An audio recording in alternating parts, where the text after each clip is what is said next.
Hi you guys, I have been using my air fryer a ton, so I'm going to make some hard-boiled eggs to show you today. This is a really easy way. You don't have to worry about boiling water on the stove. So I have my air fryer. I have it set already for 250 degrees and 17 minutes.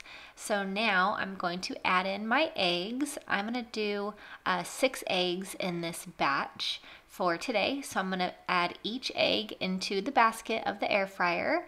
And so I do have the time set. I really like this air fryer. You can set the time, you can set the temperature and the mode. So I'm going to cook these for 17 minutes. And then once they are done, I'm going to take them out of the air fryer and I'm going to add them into, I have a bowl of ice water. So I'm going to add each one very carefully with my tongs into the ice water for about 5 minutes.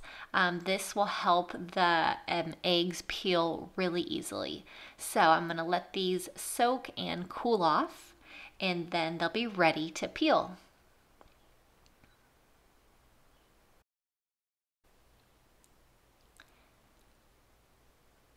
So I really like this new air fryer. It is so much fun.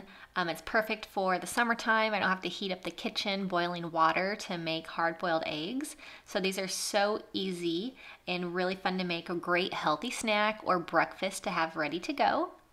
So once they have cooled in the bowl for 5 minutes, I am going to show you how I take the peel off. So it just comes right off, which is so great. I don't like it when it gets stuck on the egg, so these are really easy. So they come out perfectly, perfect shaped hard-boiled egg.